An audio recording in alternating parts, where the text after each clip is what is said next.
तो आज का सबसे इम्पॉर्टेंट लेक्चर जिसके लिए बच्चे बहुत दिनों से वेट कर रहे थे और बहुत दिनों से बच्चे परेशान हो रहे थे कि सर ये लेक्चर कब आएगा, हमारे को कब पेपर में कैसे अटेंड करना है, कैसे लिखना है, पेपर कैसा आता है, इसके बारे में आप बताएंगे।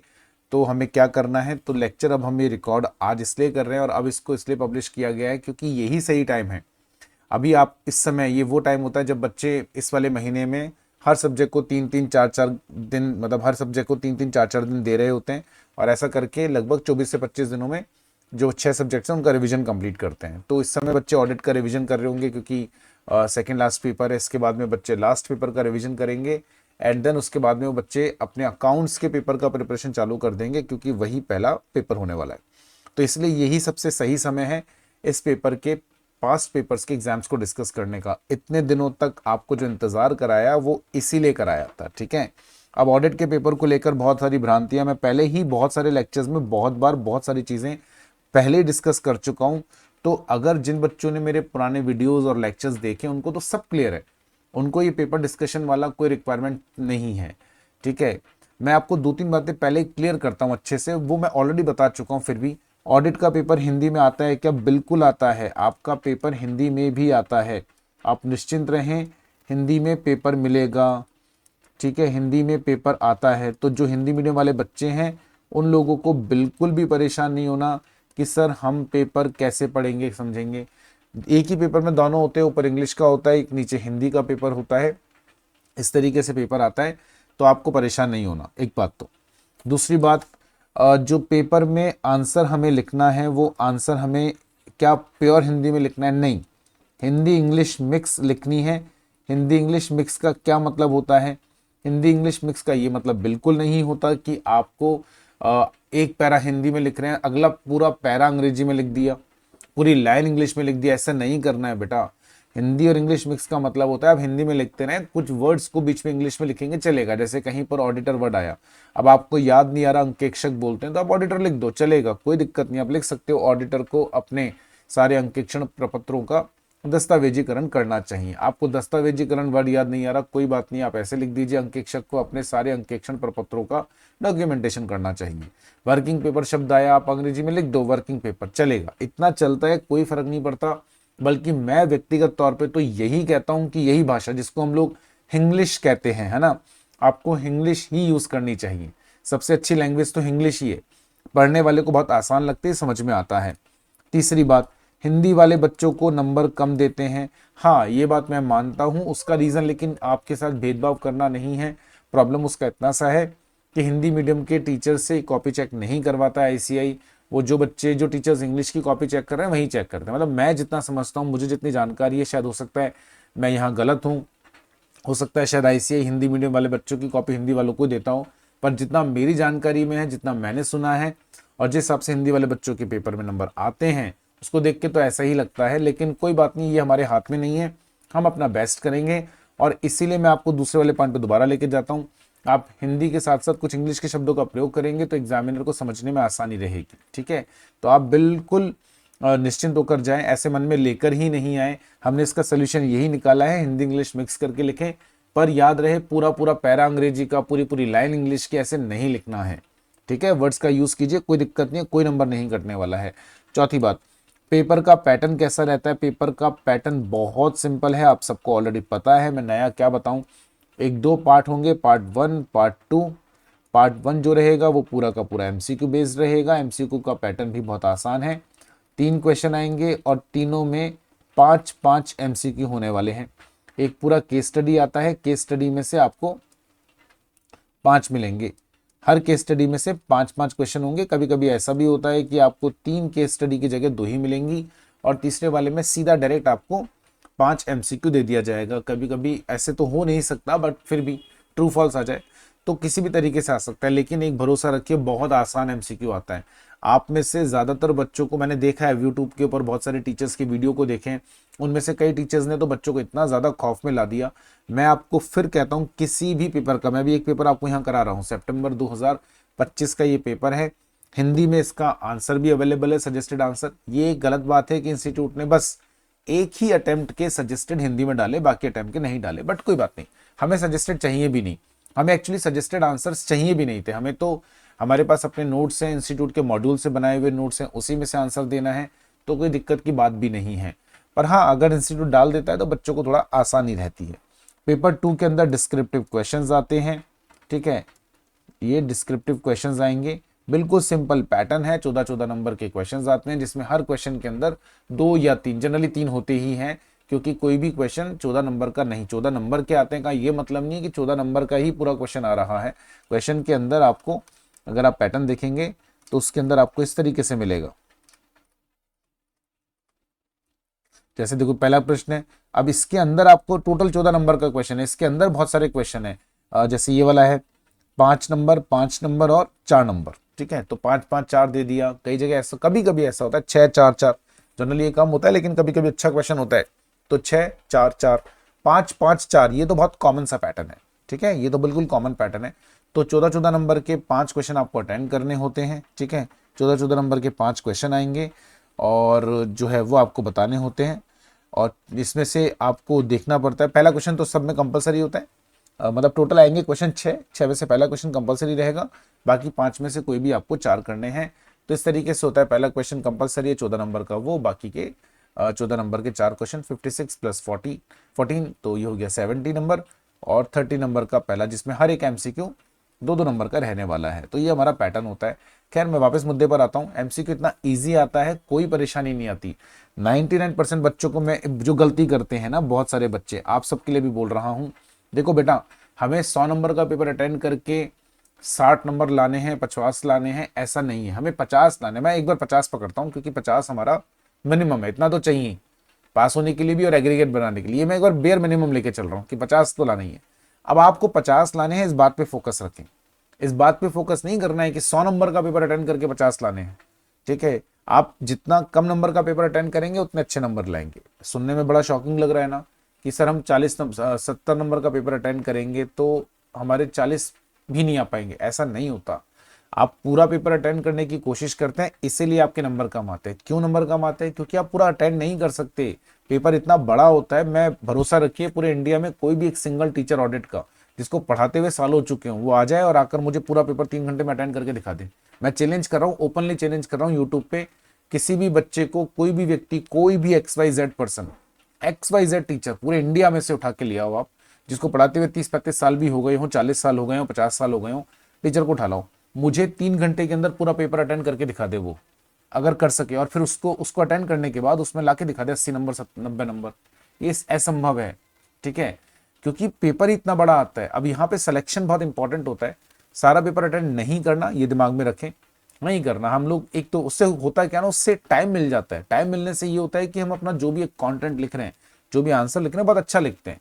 बच्चे घबराते हैं, डरते हैं, इसी की वजह से फेल होते हैं, डर और घबराहट से फेल होते हैं। पूरा पेपर नहीं हो रहा, पूरा पेपर नहीं हो रहा, अटेंड नहीं हो पा रहा, तो जो लिख रहे हैं लिख रहे हैं, क्या लिख रहे हैं पता ही नहीं, गलत लिख रहे हैं, सही लिख रहे हैं, कुछ नहीं पता।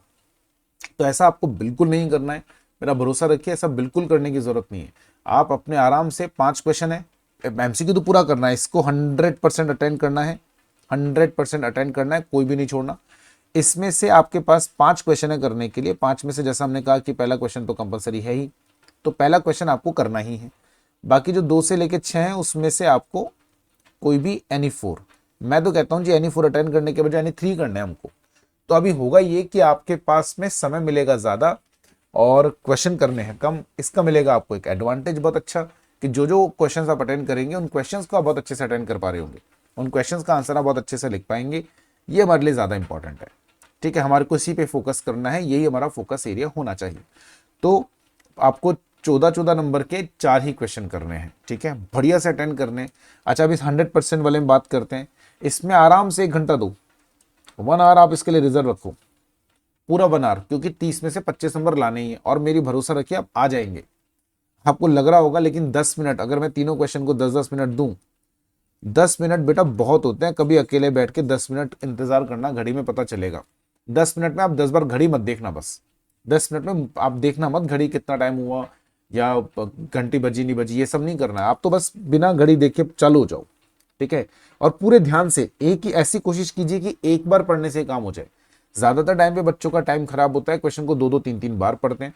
जैसे मैं आपको वाला क्वेश्चन बताता हूँ, C Rajesh and company and company. अब अच्छा, आप एक काम कीजिएगा, टाइम को नोट डाउन करते रहिएगा। अगर कहीं आपके पास में घड़ी वड़ी हो तो आप कोशिश कीजिएगा कि आप जो है टाइम को नोट डाउन कर लें, बहुत बढ़िया रहेगा, अच्छा रहेगा, ठीक है, इजी रहेगा आपके लिए भी। और मेज़र कर पाएंगे आप कितना टाइम लग रहा है हमें क्वेश्चन पढ़ने में और कितना हमें टाइम लगेगा इसका आंसर देने में, ठीक है, वो हमें आसानी से पता चलेगा। ठीक है, एक मिनट।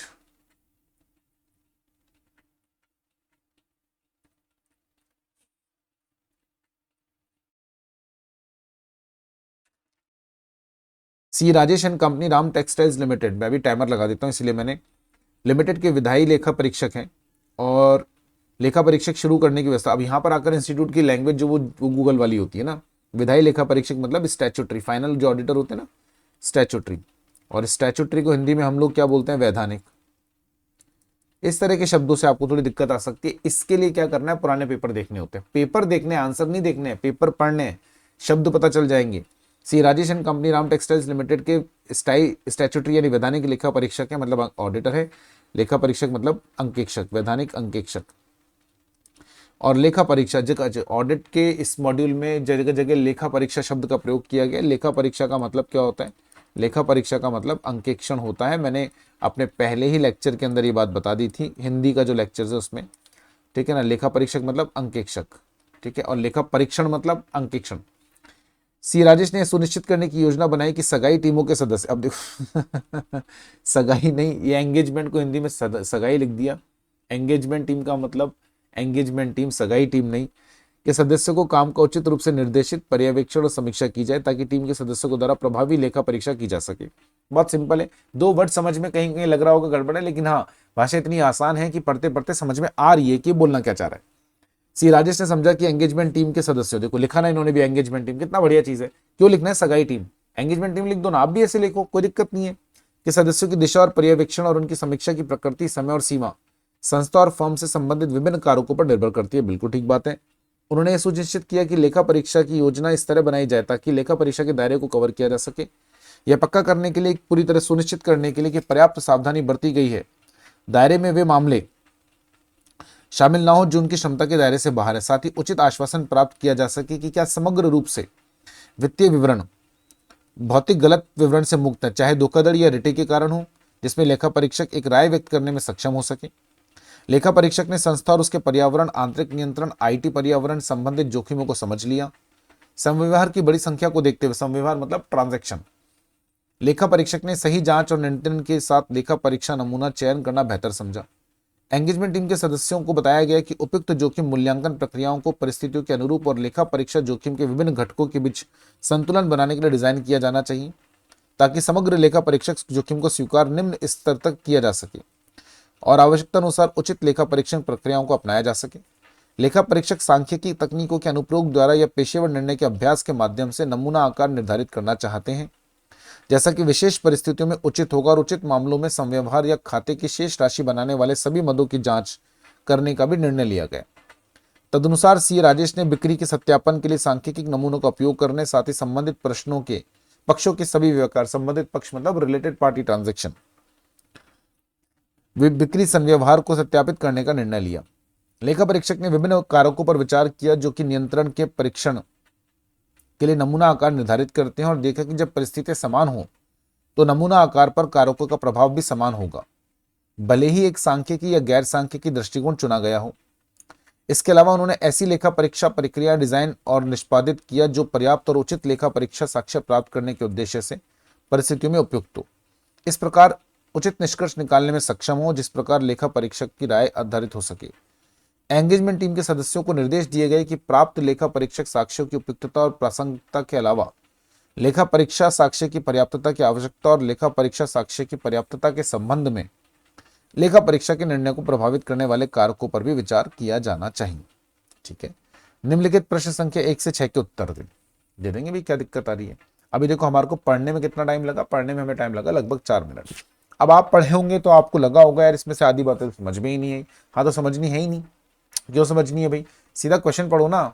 बचपन में इंग्लिश का पेपर अटेंड किए ना आप लोग, उसमें एक नहीं आता था पैरा आता था, और हम पैरा पढ़ते थे, समझ में ही नहीं आता था, फिर हम सीधा नीचे क्वेश्चन पे जाते थे। क्वेश्चन पढ़ते थे, क्वेश्चन के अंदर कोई लाइन ऐसी लिखी हो जो कि ऊपर पैरा में कहीं आ रही हो तो बहुत बढ़िया।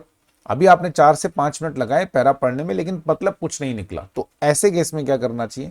ऐसे केस में हमने एक बात सीखी, हमारे पास एक क्वेश्चन को अटेंड करने के लिए 20 मिनट है, 10 मिनट क्वेश्चन पढ़ने के लिए और 10 मिनट उसके आंसर देने के लिए। मतलब हमने कितना रिजर्व करा? 1 घंटा रिजर्व किया था ना 3 क्वेश्चन के लिए, यानी 20-20 मिनट, 10-10 मिनट क्वेश्चन पढ़ने में, 10-10 मिनट आंसर देने में। हम कहते हैं वो जो 10 मिनट आप पढ़ने में लगाने वाले ना, उसको मत पढ़िए, छोड़ दीजिए, सीधा नीचे से आते हैं। अगर हमने सीधा यही क्वेश्चन पढ़ा होता तो क्या हम लोग इसको कर पाते क्या? हाँ बिल्कुल कर लेते।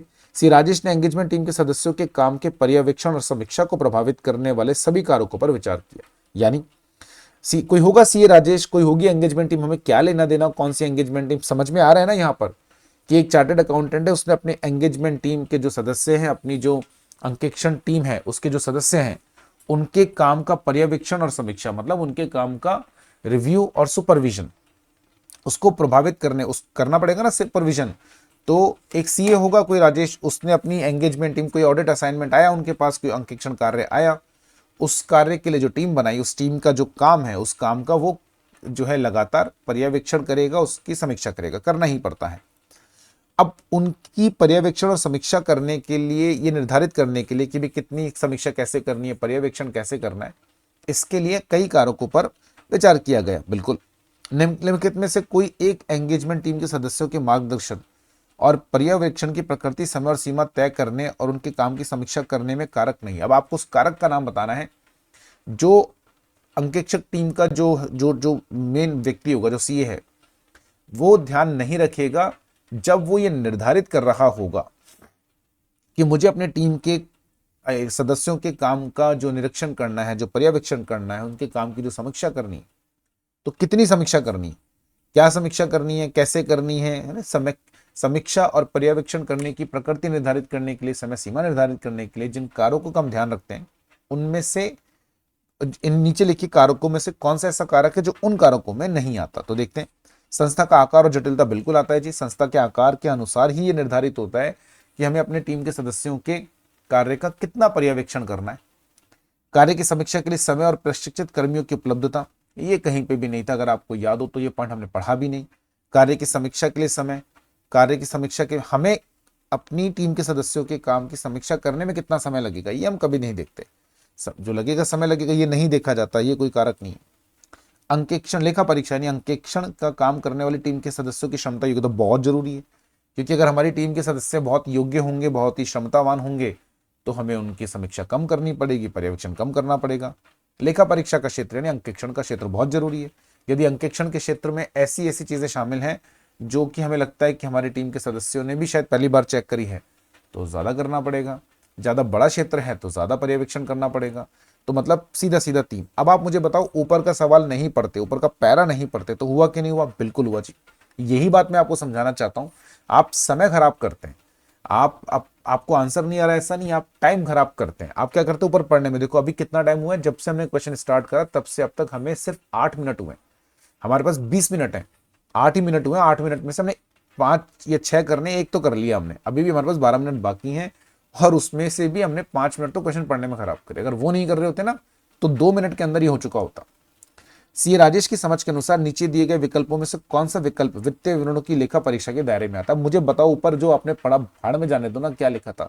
सीधा सा सवाल है, वो सीधा पूछ रहा है कि नीचे जो विकल्प दिए गए उनमें से कौन सा विकल्प वित्तीय विवरणों की अंकेक्षण के दायरे में नहीं आता? अंकेक्षण का दायरा मतलब अंकेक्षण का स्कोप, क्षेत्र। आपने पीछे पढ़ा था, चैप्टर 1 के अंदर पढ़ा था हमने अंकेक्षण का क्षेत्र या अंकेक्षण कार्य का क्षेत्र। उसमें हमने 2 चीजें पढ़ी थी, एक तो अंकेक्षण कार्य के क्षेत्र में आता क्या क्या है, और एक हमने पढ़ा था क्या नहीं आता है। ये सीधा सवाल ही तो पूछ रहा है कि सीए राजेश के अनुसार अंकेक्षण क्षेत्र के दायरे में क्या क्या आता है। तो आपको बताना नीचे में से विकल्पों में से कि कौन कौन सा दायरे में आता है। अब इन 4 में से एक ही होगा जो अंकेक्षण क्षेत्र के दायरे में आएगा। उसने ये पूछा होता कौन सा नहीं आता, तो 3 वो होते जो आते और एक वो होता जो नहीं आता। इसने पूछा कौन सा आएगा, तो इसमें से एक वो होगा जो आएगा और बाकी नहीं आएंगे। वित्तीय जानकारी की विश्वसनीयता और पर्याप्तता, वित्तीय जानकारी तैयार करने और प्रस्तुत करने की जिम्मेदारी, दस्तावेजों के प्रमाणीकरण में विशेषता। आप याद कीजिए अंकेक्षण के क्षेत्र में क्या नहीं आता, उसमें पॉइंट था अंकेक्षक ये नहीं देख सकता कि जो दस्तावेज उसके सामने दिए गए वो कितने प्रमाणित हैं। उनकी प्रमाणिकता को जांचने का हमारे पास कोई तरीका नहीं होता। अगर कोई फर्जी बिल बना दे और वो दिखने में एक जैसा लगे तो हम तो ये तो नहीं आता। अंकेक्षक की क्षमता के दायरे से बाहर बिल्कुल नहीं आता जी। दूसरा पॉइंट यही था, अंकेक्षण के क्षेत्र में क्या नहीं आता, जो कार्य उसकी क्षमता से उसकी दक्षता से बाहर है वो अंकेक्षण के क्षेत्र में नहीं आते, बिल्कुल नहीं आते। अब बचे दो, और पहला और दूसरा। बी वाला पढ़ लेते हैं। वित्तीय जानकारी तैयार करने और प्रस्तुत करने की जिम्मेदारी। क्या अंकेक्षक का काम वित्तीय जानकारी तैयार करना होता है क्या? वित्तीय विवरणों को तैयार करना हमारा काम है क्या? नहीं, ये भी नहीं आता। तो मतलब ये आएगा, बात खत्म। हमने ऊपर का पढ़ा, मैंने इसलिए ऊपर वाला पढ़ा था और जल्दी जल्दी इसलिए पढ़ा था क्योंकि मैं चाहता था कि आपको समझ में ना आए। आप दिमाग ही मत लगाओ, मतलब आप ये देखना चाहिए, आपको ये देखना है कि हम ऊपर का बिना पढ़े भी नीचे के क्वेश्चन कर सकते हैं। और यही इंस्टीट्यूट की चाल होती है, ये इंस्टीट्यूट का तरीका होता है। इतना बड़ा पैरा देगा, बच्चे के 10 मिनट खराब। अभी हमारे 7-10 मिनट पूरे हो चुके हैं। जो 10 मिनट हमने रिजर्व किए थे क्वेश्चन पढ़ने के लिए, उसमें हमने क्वेश्चन पढ़ भी लिया और 2 तो कर भी लिए। अभी 10 मिनट और है हमारे पास, और अगर क्वेश्चन नहीं पढ़ा होता तो हमारे पास अभी 15 मिनट होते। 15 मिनट होते हमारे पास, 15 नहीं बल्कि 17 मिनट होते हमारे पास में अभी इनको करने के लिए। आओ, जोखिम और उनके विवरण के संबंध में निम्नलिखित जानकारी से उपयुक्त संयोजन को मिलान करके सीए राजेश एंड कंपनी लेखा परीक्षा की टीमों को सुझाव दें। नमूनाकरण जोखिम। अब यहां पर नीचे इसने कुछ ऑप्शन बना रखे होंगे, देखो ये अलग, ठीक है। तो हम नीचे नहीं जाते, हम पहले इधर ही देखते हैं कि आपको बताना है कि ए के साथ, फर्स्ट के साथ कौन सा जाएगा, सेकंड के साथ कौन सा जाएगा, थर्ड के साथ कौन सा जाएगा, फोर्थ के कौन सा जाएगा। हम अपना बना लेते हैं, नीचे नहीं जाते। फिर बाद में नीचे जो उन्होंने ऑप्शन दे रखे हैं, इन्होंने हमको दे रखे हैं, कौन कौन से ऑप्शन दे रखे हैं हमने, इन्होंने हमको दे रखे हैं ABCD 4 ऑप्शन दे रखे हैं। तो अपन देख लेंगे कौन सा ऑप्शन फिट बैठता है इसके अंदर, देखते हैं। सबसे पहले आ रहा है नमूनाकरण जोखिम। नमूनाकरण जोखिम क्या नमूना समग्र आंकड़ों का प्रतिनिधि करता है? नमूनाकरण जोखिम का मतलब सैंपलिंग रिस्क, ठीक है। नमूनाकरण या नमूनीकरण जोखिम का मतलब सैंपलिंग रिस्क। सैंपलिंग रिस्क का इसके में से किसके साथ लिंक है? नमूना समग्र आंकड़ों का प्रतिनिधि करता है, प्रतिनिधि नहीं था। ऐसा जोखिम जो वित्तीय विवरण वास्तव में गलत होते हैं। एक मिनट, मेरी क्लॉक रुक गई। ये टाइम काउंट नहीं करेंगे अपन, है ना। ये जो 2-5 सेकंड लगेंगे, एक मिनट, क्लॉक रुक गई, मैं उसको सही कर लूं एक बार।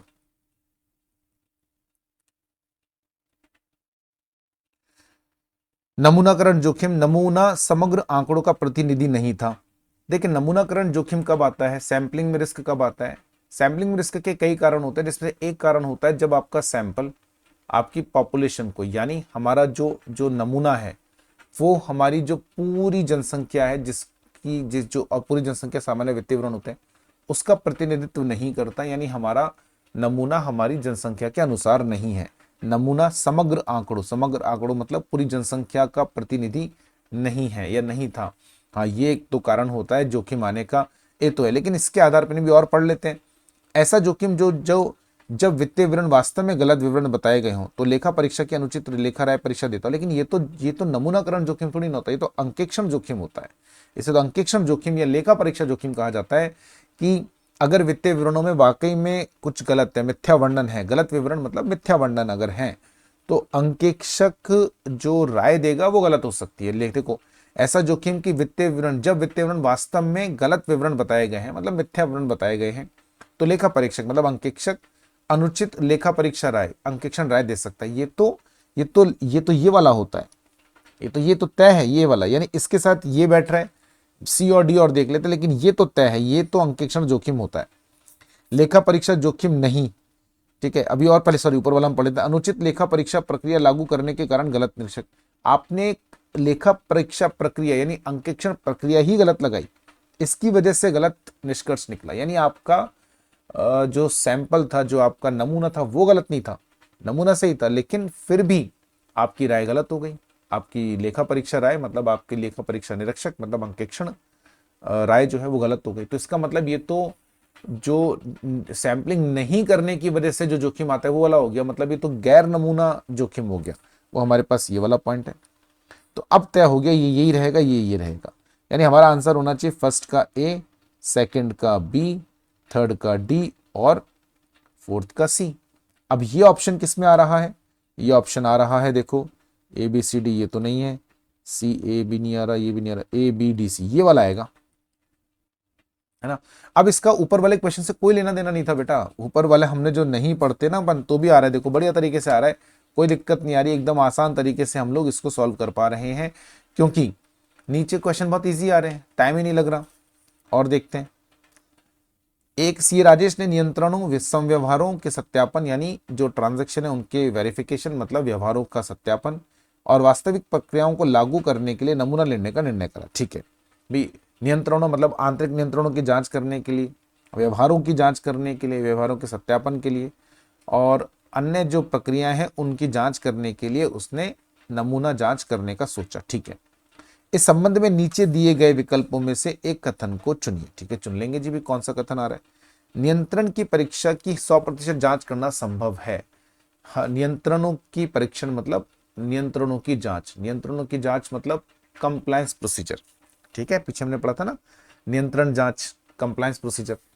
तो क्या कंप्लायंस प्रोसीजर जिसमें हम नियंत्रणों या आंतरिक नियंत्रणों की जांच करते हैं उसमें 100% जांच करना संभव है क्या? इसने पूछा कौन सा उपयुक्त नहीं है। ठीक है, वो बताना है। तो ये तो उपयुक्त नहीं है जी, ये तो तय है कि ये तो यानी आंसर ए है, पर हम इतनी जल्दी कंक्लूड नहीं करते, हमें बी सी और डी भी पढ़ना पड़ेगा। पर मेरे हिसाब से तो इसका आंसर यही हो रहा है, क्योंकि दिख रहा है आप पूछ रहे हैं इनमें से कौन सा उपयुक्त नहीं है, और यही उपयुक्त नहीं है। 100% जांच कैसे कर सकते हो आप? ना तो हम आंतरिक नियंत्रणों की 100% जांच कर सकते हैं, और ना ही हम जो वित्तीय विवरण है, जो खाते हैं सब्सटेंटिव प्रोसीजर, उसमें भी हम 100% खातों की नमूना जांच करते हैं। तो ये तो संभव ही नहीं है, यानी ये स्टेटमेंट गलत है। कम संख्या वाले ज्यादा कीमत वाली मदों के आंकड़ों का 100% परीक्षण बिल्कुल सही है जी, ये तो सही बात है।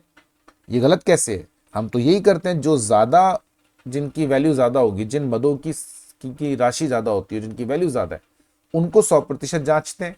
यही तो सैंपलिंग का तरीका है कि सैंपल में, नमूने में वो आइटम तो आप ले ही लो जिनमें आपको वैल्यू जिनकी ज्यादा हो, जिनका राशि ज्यादा हो, उनको 100% हम ले लेते हैं। ठीक है, तो ये तो बिल्कुल सही है, तो गलत नहीं है। महत्वपूर्ण जोखिम होने पर 100% परीक्षा उचित है, बिल्कुल सही बात है, ये भी बिल्कुल सही बात है। अगर जोखिम ज्यादा है तो जिन जिन मदों में जोखिम ज्यादा होगा मिथ्या वर्णन का, यही तो पढ़ा था चैप्टर 3 में, तो उनको तो लेंगे ही लेंगे। सूचना प्रणाली द्वारा स्वचालित रूप से की जाने वाली गणना या अन्य प्रक्रियाओं की दोहरा प्रकृति 100% परीक्षा लागत को प्रभावी बनाती है। हाँ, प्रभावी बनाती है, अच्छा बनाती है। मेरे स्वचालित प्रक्रिया, आप ऑटोमेटेड एनवायरनमेंट, स्वचालित वातावरण जिसमें होता है, कंप्यूटराइज्ड वातावरण जिसके अंदर, या कंप्यूटरीकृत वातावरण जहां पर होता है, वहां पर जो कंप्यूटर से गणनाएं होती हैं उनमें उसको, वो आपकी प्रक्रिया को 100% प्रभावी बनाती है, बिल्कुल सही बात है। इसने हमसे पूछा था कौन सा उपयुक्त नहीं है, तो कौन सा आंसर आएगा बेटा? ये वाला आंसर आएगा। ठीक है, आगे आओ। सी ए राजेश, सॉरी, ए राजेश एक नमूना आकार चुनना चाहते हैं जो उन्हें संपूर्ण आंकड़ों का उचित जोखिम मूल्यांकन करने में सक्षम बनाता हूं। नमूना आकार का चयन करने में नीचे दिए गए विकल्प में से कौन सा सही नहीं है? अब ये लाइन इंपॉर्टेंट नहीं है, बस क्वेश्चन इतना सही है। नमूना आकार का चयन करने में हमने पढ़ा था, अगर आपको याद हो, कि नमूना आकार चयन करते समय किन किन बातों का ध्यान रखा जाता है। तो ये कह रहा है कौन सा सही नहीं है। अंकेक्षक जितना कम जोखिम स्वीकार करने को तैयार है, नमूना आकार उतना ही बड़ा होना चाहिए, तो बिल्कुल सही है। इसने पूछा कौन सा सही नहीं है, ये तो सही है, मतलब ये पॉइंट नहीं आएगा।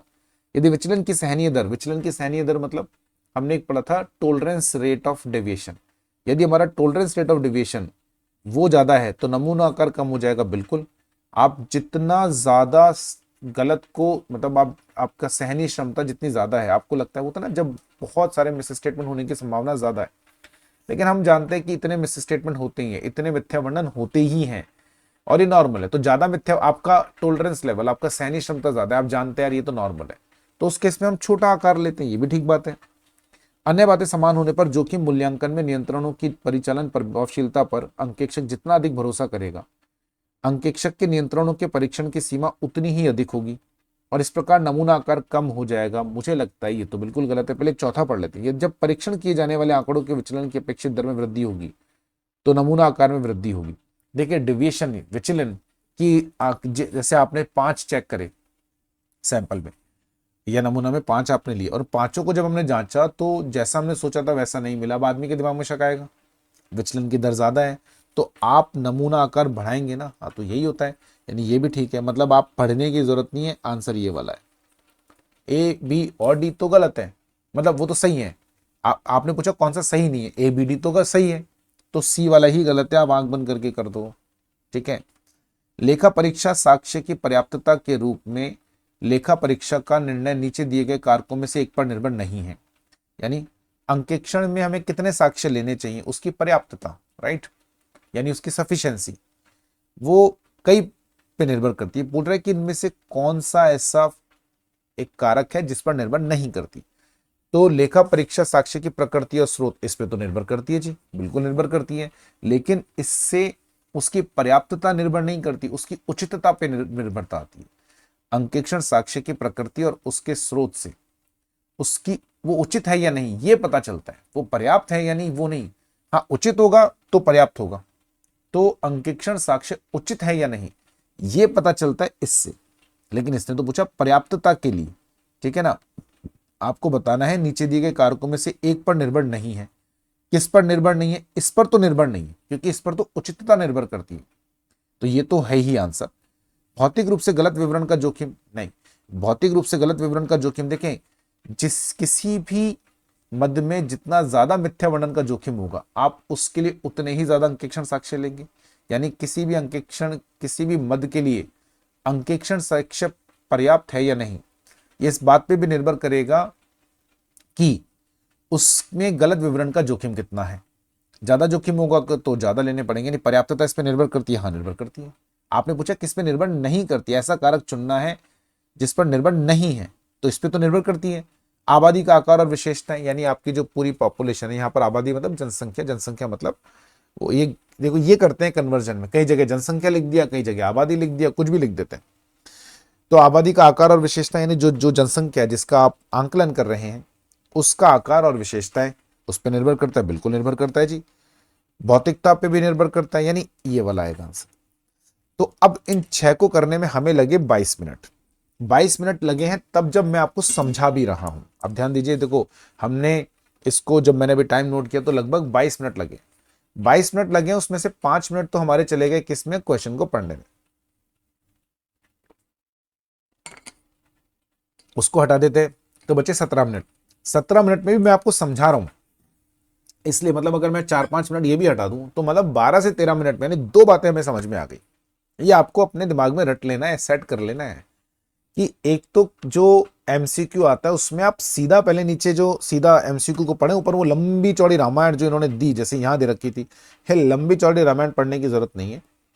इसमें से नीचे एक भी सवाल ऐसा नहीं था जिसको अगर हमने ऊपर का नहीं पढ़ा तो हम अटेंड नहीं कर सकते। आप आराम से अटेंड कर सकते हैं जी, कोई दिक्कत ही नहीं है। ठीक है, तो पहली चीज तो हमको ये समझ में आ गई कि ऊपर का पढ़े बिना भी हम लोग आराम से इसको कर सकते हैं, ये बात तो तय हो गई।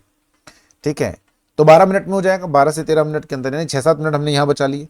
अभी दूसरा वाला है, इसमें हम क्या करें, तो इसमें भी हम यही करते हैं। इसमें बताना है 7 से 12, तो 7, 8, 9 मतलब 6 क्वेश्चन इसमें से बताने हैं। तो आपसे इसी तरीके से इसमें भी पूछा गया है, तो इसको भी देख लेते हैं जी फटाफट से, है जी, तो पता चल जाएगा। फिर देखो 13, 14, 15 3 क्वेश्चन है। जो मैंने कहा था ना, कई बार ऐसा होगा कि 3 क्वेश्चन दे देगा पूरे पूरे पैरा, हर में से 5-5। कई बार 3 में से 2 देगा पैरा वाले, 5-5 या 6-6, और लास्ट में सीधे 3। इसमें भी उन्होंने ऐसे ही करा। 6 से 12 जो क्वेश्चन है, 1 से 6 वो तो पहले वाले केस स्टडी, 7 से 12 दूसरे केस स्टडी, और 13, 14, 15 वो किसी केस स्टडी पर बेस्ड नहीं है, उनका आंसर अपने को सीधा देना है। ठीक है, तो अब अपन क्या करेंगे, अपन अब ऊपर का पूरा पैरा नहीं पढ़ने वाले। ठीक है, और अपन सीधा आंसर की बात करेंगे, सीधा ये वाले क्वेश्चन की बात करेंगे।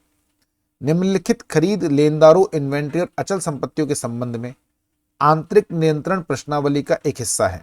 ठीक है, आंतरिक नियंत्रण प्रश्नावली क्या होती है? आंतरिक नियंत्रणों को जांच करने के जो हमारे पास में 4 तरीके थे। अगर अंग्रेजी में बताऊं तो फ्लो चार्ट, और एक क्वेश्चनर था, एक से 3-4 हमारे पास में थे। ठीक है ना, तो एक फ्लो चार्ट सबसे लास्ट में आता है, क्वेश्चनर आता है, ठीक है, और इसके अलावा 2 और आते हैं। तो उसमें से एक होता है प्रश्नावली, क्वेश्चनर को हिंदी में प्रश्नावली कहते हैं। तो प्रश्नावली हमने बनाई किस चीज के लिए? खरीद लेनदारों और इन्वेंट्री और अचल संपत्तियों के संबंध में आंतरिक नियंत्रणों की जांच के लिए एक प्रश्नावली, उसमें ये सब भी है। आंतरिक नियंत्रण प्रश्नावली के संबंधित भाग और आइटम के विवरण के संबंध में निम्नलिखित जानकारी उपयुक्त संयोजन का मिलान करें। ठीक है भी, यानी अगर हम लोग एक क्वेश्चनर बना रहे हैं, एक प्रश्नावली बना रहे हैं, आंतरिक नियंत्रण की जांच के लिए, तो आपको बताना है कि भी कौन सी सवाल किस मद के विवरण की के आंतरिक नियंत्रण को जांचने में काम में आएगा। यानी आपको ये तो वो मद है जिसका आंतरिक नियंत्रण जांचना है, और क्या जांचना है वो ये सवाल यहाँ पर है। प्राप्तकर्ता विभाग में सामग्रियों का निरीक्षण और गिनती, वजन और माप किया जाता हो। अब इसका ऋणदाता से तो कोई लेना देना मुझे लग नहीं रहा, ठीक है। ये तो परचेस के काम में आएगा भाई, जब परचेस करेंगे तभी तो चेक करेंगे ना। जब परचेस जहां पर होगा, जहां खरीद होती है, उसका जो आंतरिक नियंत्रण होगा उसमें ऐसा होगा कि वहां पे सामग्रियों का निरीक्षण किया जाता होगा, उनकी गिनती, वजन और माप किया जाता होगा। यानी ये सवाल तो जब कोई व्यक्ति खरीद के आंतरिक नियंत्रण को जांच रहा है उसमें काम में आएगा, ये तो उसके लिए फिट बैठ रहा है ना। तो पहले वाले में तो बी जा रहा है जी मेरे हिसाब से। तो कच्चे माल और आपूर्ति के संबंध में क्या स्टॉक रिकॉर्ड में प्राप्ति के साथ खरीद चालान में दर्शाई गई मात्रा या मूल्यों का मिलान किया गया है। कच्चे माल और आपूर्ति के संबंध में, यानी परचेस करा है रॉ मटेरियल। अब ये दो चीजों से संबंधित हो सकता है, ये इन्वेंट्री से भी संबंधित हो सकता है, और ये जिनसे हमने उधार पे माल खरीदा उनसे भी संबंधित हो सकता है, मतलब हमारे लेनदार या ऋणदाता।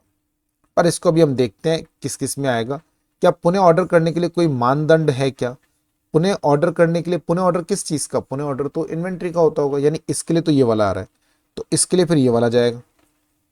क्या समय समय पर सत्यापन के लिए कोई लिखित प्रक्रिया है क्या। ऐसी रिपोर्टों से प्रकटित विसंगतियों की जांच की जाती है, और क्या रिकॉर्ड और वित्तीय लेखा उचित प्राधिकारी के साथ किया गया नहीं। ये सामान्य तौर पे कि हमें समय समय पर सत्यापन, देखो इन्वेंट्री का सत्यापन समय समय पर नहीं, हर साल होता है, कभी कभी तो हर महीने भी होता है। ये समय समय पर सत्यापन करना है, ये सामान्य तौर पर होता है जो अचल संपत्तियां हैं या स्थिर संपत्तियां, यानी ये वाला। तो इसका ऐसा बन रहा है जी, 1 का बी, 2 का जा रहा है ए, 3 का जा रहा है डी, और सी का, सॉरी 4th का जा रहा है सी। ये किस में आ रहा है देखो, बी ए, ये इसमें आएगा आएगा। इसका ऊपर वाले सवाल पढ़ने से कोई लेना देना, इतना लंबा चौड़ा ये पैरा हम पढ़ते, पता नहीं क्यों पढ़ते। व्यापार प्राप्तियों से पुष्टि के संबंध में वह कथन चुने जो सही नहीं है। व्यापार प्राप्तियों से पुष्टि आवश्यक रूप से तुरंत पत्र की तारीख के अनुसार होनी चाहिए। अब ये बड़ा पूछ रहा है, सिंपल सा सवाल हमसे पूछा कि भाई व्यापार प्राप्तियों का मतलब जो हमें ट्रेड रिसीवेबल्स होते हैं, ट्रेड रिसीवेबल्स मतलब आपके डेटर्स एंड बीआर, ठीक है जी, इसको बोलते हैं ट्रेड रिसीवेबल्स। तो ट्रेड रिसीवेबल को जब हमें जांचना हो तब हमें उसके बारे में बताना है कि इनमें से कौन सा कथन सही नहीं है, वह कथन चुने जो सही नहीं है। व्यापार प्राप्तियों से पुष्टि आवश्यक रूप से तुरंत पत्र की तारीख के अनुसार होनी चाहिए, गलत। ऐसा थोड़ी ना होता है। डेटर्स को जब हम चेक करते हैं तो खाली जो हमारी बैलेंस शीट डेट है, यानी तुलन पत्र तारीख है, जो हमारी बैलेंस शीट की आखिरी तारीख है, उसी दिन चेक करेंगे, ऐसा थोड़ी ना होता है। साल में कभी भी कर सकते हैं, और हम यही करते हैं, उस दिन भी चेक करते हैं, पर उसी दिन चेक करते हैं, ऐसा नहीं होता। अनुरोधित पुष्टि अधिमानता बकाया शेष का उल्लेख किए बिना होनी चाहिए, जिसमें देनदारों से उसके रिकॉर्ड के अनुसार बकाया शेष के साथ जवाब देने का अनुरोध किया जाता हो। हाँ, इसको हम क्या बोलते हैं बेटा, बाह्य परीक्षण, एक्सटर्नल कंफर्मेशन, ठीक है, याद आया। ऐसे 505 हम जो किसी अनुरोधित पुष्टि अधिमानता मतलब बाहर जो देनदार है उनसे सीधा परीक्षण, उनसे बकाया शेष का वो जो जवाब देंगे उसमें बकाया शेष का उल्लेख करेंगे, उनके रिकॉर्ड, देनदारों के रिकॉर्ड के अनुसार बकाया शेष तो वो तो वही बताएंगे, ये तो हम करते हैं, ये तो सही बात है। इसने पूछा कौन सा सही नहीं है, बड़ी तो सही है। परिचालित किए जाने वाले व्यापार प्राप्य के चयन की विधि क्लाइंट को तब तक नहीं बताई जानी चाहिए जब तक कि व्यापार प्राप्य लेजर का कच्चा बही लेखा परीक्षक को, जब तक हमें डेटर की लेजर नहीं दे दोगे तब तक हम नहीं बताते कि हम किस तरीके से कौन कौन से देनदारों की जांच करेंगे। पहले बता दोगे ना तो क्या करेगा वो, उन देनदारों के रिकॉर्ड को सही कर लेगा, या तो गड़बड़ हो जाएगी। पर ये नहीं करना तब तक, ये भी बिल्कुल सही बात है। लेखा परीक्षक की जा रही संस्था की सहमति से प्रत्यक्ष पुष्टि प्रक्रिया को लागू करता है, बिल्कुल। तो ये वाला आएगा जी। अब आप में से कई बच्चों को इसका आंसर, मतलब इसका आंसर ये वाला है, ठीक है।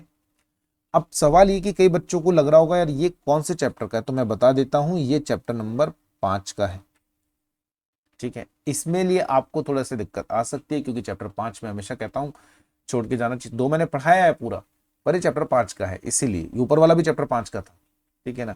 लेकिन ऊपर वाला तो ऐसा है कि जिसको आप चैप्टर 3 में भी लगा सकते हो, ठीक है। आंतरिक नियंत्रण की जांच तो उसमें भी आ सकता है, पर वो है चैप्टर 5 का। तो जिन्होंने चैप्टर 5 ध्यान से पढ़ा है उनको आसान रहेगा, जिन्होंने नहीं पढ़ा उनके लिए भी आसान ही है।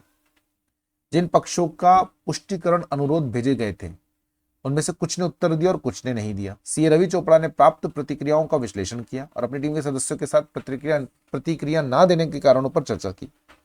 उन्हें अनुस्मारक यानी एक दोबारा से भेजने के लिए कहा। तो इस बहुत सिंपल है जी, ये किसके ऊपर टिका हुआ है? ये ऐसे 505 के ऊपर है। एक्सटर्नल कंफर्मेशन जो हमने कहा, बाहर जो हम परीक्षण करते हैं उसमें हमने जो हमारे देनदार हैं, लेनदार हैं, उनको अलग अलग पुष्टिकरण भेजे होंगे। तो बाहर पुष्टिकरण में हम यही करते हैं। अब उसमें से कुछ ने रिप्लाई करा, कुछ ने नहीं करा। ठीक है जी, कोई बात नहीं, कुछ ने करा और कुछ ने नहीं करा। तो जिन्होंने नहीं करा उनको उसने बोला कि भाई अपनी टीम के सदस्यों को बोला कि भैया इनको दोबारा भेजो। तो अब आपको बताना निम्नलिखित में से कौन सा सही नहीं है। तो देखते हैं भाई कौन कौन सा है जो इसमें सही नहीं है। ठीक है, किसी नकारात्मक पुष्टिकरण अनुरोध पर प्रतिक्रिया प्राप्त ना होना स्पष्ट रूप से इच्छित पुष्टिकरण पक्ष द्वारा पुष्टिकरण अनुरोध की प्राप्ति अनुरोध में निहित जानकारी की सटीकता के सत्यापन का संकेत नहीं देती। ये पूछ रहा है कौन सा सही नहीं है। ये तो सही है।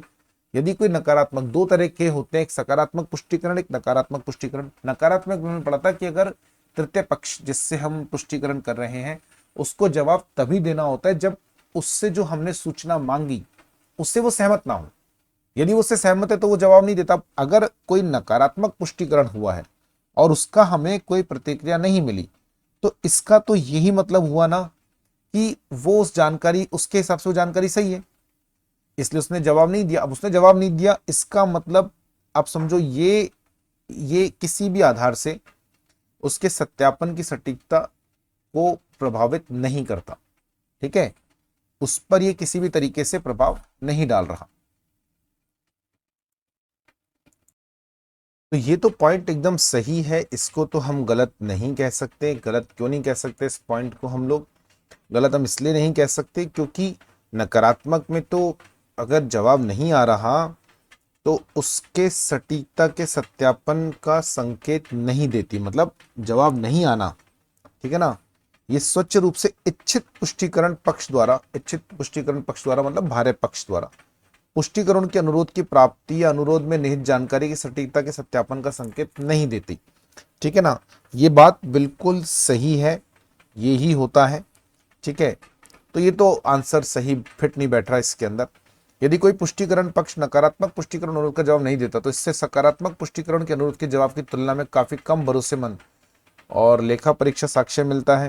ये भी सही है। नकारात्मक हम सामान्य तौर पर प्रयोग ही तब करते हैं जब उन मदों के लिए प्रयोग करते हैं जिनमें हमें कोई शंका नहीं होती, जिनमें मिथ्या वर्णन का जोखिम कम होता है, जिनमें आंतरिक नियंत्रण बहुत अच्छा होता है, उन्हीं मदों में करते हैं। तो उसमें जवाब नहीं आना वो जो सकारात्मक पुष्टिकरण है हमारा उसकी तुलना में कम। तो ये तो बात ठीक है, ये भी गलत नहीं है, ये तो सही सही वाले पॉइंट है। पुष्टिकरण अनुरोध के साथ असहमति के मामले में, यानी हमने पुष्टिकरण करा और सामने वाले पक्षकार का जवाब आया। ठीक है, तो सॉरी, हाँ, इकाई के साथ हमने जब बात करी तो इकाई ने हमें थोड़ी असहमति दिखाई। तो ऐसा में हो सकता है कि जो तृतीय पक्षकार है वो हमें जवाब ही ना दे, क्योंकि हमारी इकाई उसे जवाब देने के लिए जो है फोर्स ही नहीं करेगी। हम जब उस इकाई को कहा, अपनी इकाई को, कि भैया आपकी तृतीय पक्षकार के साथ में हम लोग जो है ये चर्चा करेंगे, और वो उसी में नाटकबाजी कर रहे हैं, तो ये तो तय है कि जो तृतीय पक्षकार है उससे जवाब आने की संभावना कम हो जाएगी। ठीक है, जब अनुरोध की जा रही जानकारी उनके पक्ष में नहीं होती अन्यथा जवाब देने की अधिक संभावना है।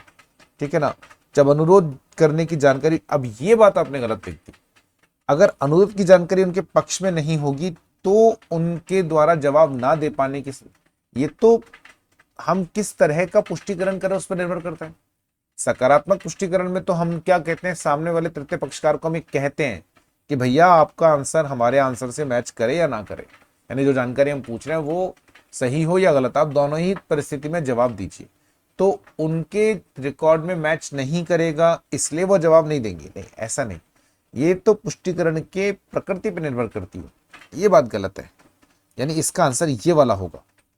ठीक है, कंपनी के उधार पर लगाए गए शुल्कों के पंजीकरण या संतुष्टि के संबंध में वित्तीय विवरणों में निम्नलिखित जानकारी का प्रकटीकरण किया जाएगा। कंपनी के उधार मतलब ऋण, ठीक है, पर लगाए गए शुल्कों और के पंजीकरण, शुल्कों से नहीं, मतलब बेटा ये गलत शब्द का प्रयोग करा, शुल्क नहीं, वो एक वर्ड होता है चार्ज, ये गधे हैं। जीएसटी को भी गूगल क्या करता है, जीएसटी में गुड्स एंड सर्विस टैक्स को अच्छा एवं सेवा कर लिख देता है, होना चाहिए वस्तु एवं सेवा कर, लिखता है अच्छा एवं सेवा कर। यहाँ पे वो चार्ज क्रिएट करते हैं असेट पे, तो चार्ज को हिंदी में क्या बोलते हैं, शुल्क। चार्ज का मतलब शुल्क नहीं, चार्ज का मतलब भार। ये वो वाला शुल्क के, चार्ज के दो मतलब होते हैं, एक शुल्क और एक भार। भार मतलब जब आप गिरवी रखते हैं। तो ये वो जो हम अपनी किसी संपत्ति, किसी कंपनी ने उधार लिया, उधार लेने के संबंध में हमने किसी संपत्ति को भारित करा होगा, उसको चार्ज क्रिएट करा होगा। जो लेंडर है यानी जो उधार करता है, उसके पक्ष में हमने चार्ज क्रिएट करा होगा, तो उस चार्ज का भी रजिस्ट्रेशन होता है, आपने लॉ में पढ़ा होगा। उस चार्ज का भी हमको रजिस्ट्रेशन कराना पड़ता है, उसमें बहुत सारे क्या लगते हैं, शुल्क लगते हैं, उस चार्ज का रजिस्ट्रेशन कराना पड़ता है, उसके पंजीकरण की बात कर रहे हैं। या संतुष्टि के संबंध में वित्तीय विवरणों में, अब क्या होता है, अगर हम कंपनी अधिनियम 2013 की बात करें, तो जब कभी भी कोई कंपनी अपनी किसी संपत्ति पर चार्ज क्रिएट करती है, किसी ऋणकर्ता के उसमें, तो अगर हमने ऋण लिया तो ऋणकर्ता के फेवर में हम चार्ज क्रिएट करेंगे, तो उस चार्ज का, उस भार का हमें रजिस्ट्रेशन कराना पड़ता है, पंजीकरण कराना पड़ता है, और इस बात की जानकारी वित्तीय विवरणों में दी जाती है। अब आपको सही विकल्प बताना है। विधायी अवधि यानी स्टैट्यूटरी पीरियड के बाद भी कंपनी रजिस्ट्रार के पास पंजीकृत किए जाने वाले शुल्क या संतुष्टि का विवरण प्रकट किया जाएगा, ऐसा नहीं होता, ठीक है, ये तो गलत बात है, ऐसे थोड़ी ना होता। टाइम पीरियड उसके अंदर ही करना होता है रजिस्ट्रार के पास, ये तो गलत है। आपको तो यहाँ पे बताना है सही विकल्प, तो ये तो गलत है, ये तो नहीं होगा आंसर। विधायी अवधि के बाद भी कंपनी रजिस्ट्रार के पास पंजीकृत किए जाने वाले शुल्क या संतुष्टि के विवरण के कारण प्रकट किए जाएंगे, ये हो सकता है, क्योंकि कंपनीज एक्ट ये कहता है कि अगर आप तय समय सीमा में नहीं कर पाए तो तय समय सीमा के बाद भी कर सकते हैं, अगर आपके पास में उचित कारण हो। तो उचित कारण देकर अगर संतुष्टि हो जाती है रजिस्ट्रार की, तो उचित कारण देने के बाद आप करवा सकते हैं। इस बात का विवरण आप अपने वित्तीय विवरणों में दोगे कि हाँ भाई हमने डिले करा और उसका ये कारण था, रजिस्ट्रार ने हमें परमिशन दे दी, ये तो सही है। अब पहला गलत है, सही है, हमें सही बताना। अब वैसे तो सी और डी गलत ही होंगे, लेकिन पढ़ना तो जरूरी है ना। प्रभार लगाने की तारीख से 12 महीने के बाद कंपनी रजिस्ट्रार के पास अभी तक पंजीकृत नहीं होने वाले प्रभारों का विवरण और कारणों का प्रकटीकरण किया जाएगा, नहीं, ये नहीं होता। जो भी नहीं चार्ज सबका बताना पड़ता है। वर्ष के दौरान कंपनी पर लगाए गए शुल्क या शुल्क नहीं, वही चार्ज, वो वाला चार्ज है कि संतुष्टि, यानी जो चार्ज खत्म हो गए, शुल्क की संतुष्टि नहीं, चार्ज की संतुष्टि मतलब भार की संतुष्टि, मतलब चार्ज खत्म हो गए, ठीक है, वो आपको बताना पड़ता है। क्या, हाँ बताना तो पड़ता है उसका तो, लेकिन वो तो रजिस्ट्रार को बताते हैं, तो फिर उसके हिसाब से अगर देखा जाए तो इसका आंसर ये वाला होगा। लेकिन मैं वैसे बता दूं, इसका आंसर ये वाला भी हो सकता है, ये का भी देना पड़ता है आपके। वैसे दोनों ही सही हैं, पर मोस्ट अप्रोप्रिएट ये वाला है, ठीक है। इसमें थोड़ा कंफ्यूजन कुछ कुछ बच्चों को हो सकता है। सी रवि चोपड़ा ने उन सभी घटनाओं पर विचार किया था जिनमें सतत व्यापार अवधारणा गोइंग कंसर्न पर संदेह पैदा होता है। उन घटनाओं या परिस्थितियों के निम्नलिखित उदाहरणों पर विचार करें जो किसी संस्था के सतत व्यापार के रूप में जारी रहने की क्षमता पर संदेह पैदा करती हैं, यानी वो बतानी है जो पैदा करती है, संदेह पैदा करती हैं, वो बतानी है। अब इसमें 8 है और आपको बतानी है कि भाई ये इनमें से कौन सी। अब देखो, संदेह उत्पन्न करने वाली जो परिस्थितियां उसमें कुछ होती हैं फाइनेंशियल, कुछ ऑपरेशनल, कुछ अदर्स। फाइनेंशियल मतलब वित्त पोषक या वित्त पोषण कार्यक्रम, है ना, फाइनेंशियल कंडीशंस या फाइनेंशियल इवेंट। एक होता है ऑपरेशनल इवेंट यानी परिचालन और अन्य। तो आपको बताना है इनमें से कौन कौन से वित्त, ये अब इन्होंने ये क्वेश्चन गलत दे दिया, 2 नंबर का नहीं है ये क्वेश्चन, तो यार 4 नंबर। महत्वपूर्ण आपूर्तियों की कमी, अगर महत्वपूर्ण आपूर्तियों की कमी हो जाती है, ठीक है, तो वो कहाँ जाना चाहिए, महत्वपूर्ण आपूर्तियों की कमी, ये तो परिचालन से संबंधित है भाई, ये तो परिचालन वाला है, ठीक है जी, ये तो परिचालन पर आएगा। इसमें तो परिचालन, इसमें तो कोई संदेह ही नहीं है कि ये परिचालन पर जाना चाहिए, ठीक है। दूसरा, प्रमुख बाजार की हिस्सेदारी का नुकसान। प्रमुख बाजार की हिस्सेदारी का नुकसान, अगर आपका बाजार में काफी नुकसान हो गया है तो उस केस में ये कहाँ जाएगा भाई, ये भी ऑपरेटिंग परिचालन वाले में जाएगा, ये भी परिचालन से संबंधित ही है ये भी। देय तिथियों पर देनदारों का भुगतान करने में, ये फाइनेंशियल है यानी वित्तीय। नियामक आवश्यकताओं का अनुपालन ना करना, ये तो अन्य में जाएगा क्योंकि ना ये परिचालन में ना उसमें है। लाभांश का बकाया वित्तीय। बहुत अधिक सफल प्रतिस्पर्धियों को भरना, ये जाएगा परिचालन में। लंबित कानूनी कार्यवाही जिसके परिणाम स्वरूप ऐसे दावे हो सकते हैं जिन्हें संस्था, ये अन्य में जाना चाहिए। परिचालन में भी जा सकता है लेकिन इसको अन्य में इसलिए डाला क्योंकि ये बार बार होने वाली गतिविधि नहीं है। आवश्यक आवश्यकताओं के लिए वित्त पोषण प्राप्त करने में असमर्थता, ठीक है। आवश्यक आवश्यकताओं के लिए वित्त पोषण, ये तो वित्तीय में जाएगा। एक बार हम कैलकुलेट करते हैं कि कौन सा वित्तीय में जा रहा है, कौन सा परिचालन में जा रहा है। 1, 2 और 6 परिचालन में है, 1, 2 और 6। वित्तीय में कौन कौन से हैं जी? 3, 5 और 8। अन्य में कौन से हैं जी? कौन से बचे? 4 हैं और 7 हैं। ये देखो किस में आ रहा है ऑप्शन।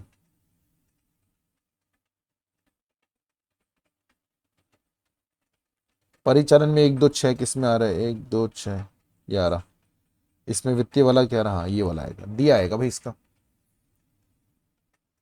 सी रवि चोपड़ा ने ऐसी बात की घटनाओं पर विचार किया जिन्हें वित्तीय विवरणों में निपटाया जाना चाहिए। नीचे दिए गए विकल्पों में से उस विकल्प का चयन करें जो एक घटना नहीं है और जो वित्तीय विवरणों की तारीख के बाद उत्पन्न हुई स्थितियों का साक्ष्य प्रदान करता हो।